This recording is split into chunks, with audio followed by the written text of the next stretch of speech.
Hi friends అందరికీ. ఈరోజు పని దగ్గర కబోర్డ్స్ పెడుతున్నారు. కబోర్డ్స్ అది అలా మూసగట్టి పోయాలన్నమాట. హైదరాబాద్ అటు సైడ్ అంతా కింద పోసేసి తర్వాత పెడతారు గోడ కట్టి. కానీ ఇక్కడ నెల్లూరులో ఇలాగే మూసగట్టి పోయాలి. ఈ బాగా గట్టిగా ఉంటాయి ఫ్రెండ్స్, బాగా.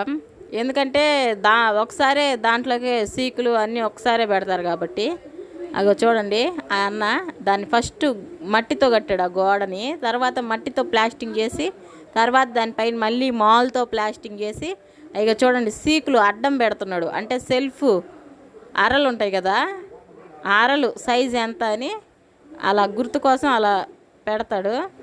మళ్ళీ దానికి గట్టిగా ఉండడానికి నిలువు సీకులు పెడతాడు. పెట్టి మళ్ళీ దానిపైన మాల్ చేయాలి. చాలా పని ఉంటుంది. ఇది సింపుల్ ఏం కాదు, చూసినంత సింపుల్ ఏం కాదు ఇది. ఈ అన్న